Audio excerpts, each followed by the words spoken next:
Hai semua, kembali lagi di Daftar 6. Jangan lupa tekan tombol subscribe dan lonceng agar kita berlangganan di video yang terbaru. Presiden Tiongkok Xi Jinping mengunjungi Wuhan, tempat wabah virus corona baru, pada tanggal 10 Maret dalam upaya nyata untuk meyakinkan warga bahwa penyakit ini dapat dikendalikan. Ini adalah perjalanan pertama Xi Jinping ke Wuhan sejak wabah dimulai pada Desember tahun 2019. Selama kunjungan, Xi Jinping memastikan untuk menghindari kontak fisik, mengenakan topeng pelindung, menjaga jarak dari pejabat lain, dan berbicara dengan penduduk setempat melalui panggilan konferensi video. Dia kemudian mengunjungi kompleks perumahan, dijaga ketat oleh penembak jitu dan ratusan polisi, menurut posting media sosial. Xi Jinping sebelumnya menyebut wabah itu sebagai keadaan darurat kesehatan masyarakat yang paling sulit dikendalikan sejak Partai Komunis Tiongkok berkuasa. Pada bulan lalu, media pemerintah Tiongkok mulai mendorong propaganda bahwa kepemimpinan Xi Jinping mengizinkan pihak berwenang menahan penyebaran virus. Analis mengatakan perjalanan Xi Jinping membantunya mencetak poin politik. Xi Jinping menggunakan perjalanan Wuhan ini sebagai deklarasi politik untuk memberitahu orang-orang bahwa dia adalah bos nyata yang memimpin Tiongkok dalam memerangi wabah coronavirus ini, kata komentator urusan Tiongkok yang berbasis di AS Tang Jingliwan dalam sebuah wawancara.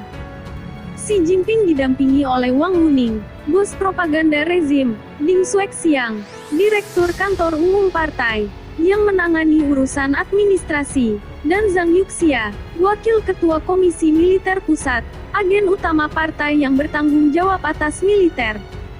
Yang kelihatannya hilang adalah Perdana Menteri Tiongkok Li Keqiang, yang ditunjuk sebagai pemimpin satuan tugas baru di pemerintah pusat untuk menangani epidemi pada tanggal 25 Januari.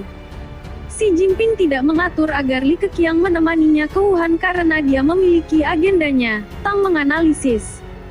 Jika Li bersama Xi, maka pencapaian itu milik kepemimpinan Li. Xi tidak membawa Li bersamanya, untuk memberitahu orang-orang bahwa semua hasil baik datang dari kepemimpinan Xi Jinping. Menurut media pemerintah Tiongkok Xinhua, Xi Jinping pertama kali pergi ke rumah sakit Huoshenshan, rumah sakit lapangan khusus darurat yang dibangun sebagai tanggapan terhadap wabah coronavirus. Laporan itu mengatakan dia mengunjungi staf medis dan pasien. Rumah sakit Huoshenshan dioperasikan oleh militer dan hanya merawat pasien dalam kondisi kritis. Dari foto yang diposting Xinhua, Xi Jinping tidak memasuki rumah sakit Huoshenshan. Dia dan timnya pergi ke ruang konferensi sanatorium staf Wuhan di dekatnya dan berbicara kepada orang-orang dari rumah sakit melalui layar lebar. Kemudian, Xi Jinping mengunjungi kompleks perumahan Xincheng, yang terletak di daerah Dongwu. Netizens berbagi video yang diambil dari dalam gedung terdekat. Dari sudut pandang mereka melihat lusinan orang di rombongan Xi Jinping. Di sepanjang jalan di mana tim Xi Jinping lewat, penduduk setempat juga melihat penembak jitu menjaga bagian atas bangunan. Biro Keamanan Publik Wuhan juga mengirim 2 petugas polisi ke setiap rumah tangga di dalam kompleks, mungkin untuk berjaga-jaga dan memastikan mereka tidak meneriakkan protes dari jendela apartemen mereka.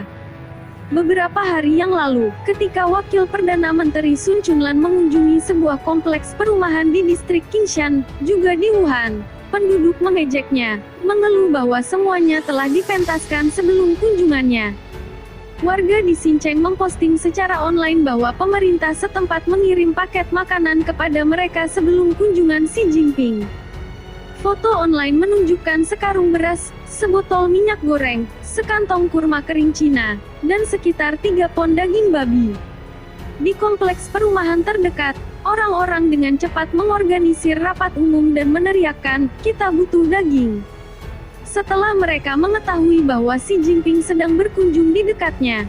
Sejak Wuhan dikunci pada tanggal 23 Januari, penduduk setempat dilarang pergi keluar.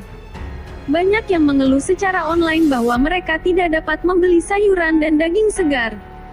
Xinhua menerbitkan komentar pada tanggal 10 Maret menyatakan bahwa China telah mencapai hasil kritis parsial dalam mengatasi epidemi. Itu bergerak ke arah yang baik, katanya. Untuk menampilkan hasil seperti itu, otoritas Wuhan pada tanggal 10 Maret menutup semua 14 rumah sakit darurat yang sebelumnya didirikan di dalam stadion kota, pusat kebugaran sekolah, dan pusat pameran untuk merawat mereka yang memiliki gejala virus ringan atau sedang. Media yang dikelola pemerintah melaporkan bahwa sekarang ada lebih sedikit pasien di Wuhan. Dengan demikian, rumah sakit ini tidak lagi dibutuhkan. Sebuah surat kabar yang dikelola oleh pemerintah Provinsi Hubei, Yangtze Daily, melaporkan bahwa semua tim medis yang dikirim dari bagian lain Tiongkok untuk bekerja di fasilitas seperti itu perlu menginap di hotel mereka di Wuhan untuk jangka waktu tertentu. Laporan itu tidak menjelaskan mengapa staf medis tidak bisa kembali ke rumah, atau apa yang akan dilakukan tim medis selanjutnya.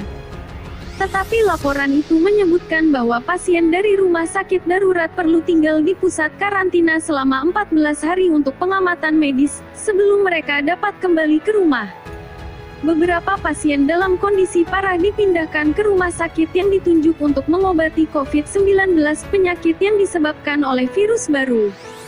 Namun, pasangan dokter Wuhan mengatakan kepada saudara perempuan bahwa beberapa pasien yang dibebaskan dari rumah sakit setempat tidak benar-benar pulih, dan kemudian menularkan virus ke tetangga mereka di distrik Hanyang. Ada infeksi skala besar lain di Hanyang sejak sehari sebelum kemarin, tanggal 8 Maret, kata pasangan itu, yang ingin tetap anonim. Media yang dikelola pemerintah dan data yang dikeluarkan pemerintah tidak melaporkan hal ini, tetapi kami memiliki teman yang telah memeriksa daerah yang terinfeksi sendiri dan mengkonfirmasi wabah baru. Komisi Kesehatan Nasional Tiongkok melaporkan bahwa hanya ada 36 infeksi yang baru didiagnosis di Wuhan pada tanggal 8 Maret, angka yang tidak dipercayai oleh pasangan dokter. Pemerintah terus mengubah data. Mereka hanya memiliki satu tujuan, yaitu menyembunyikan kebenaran.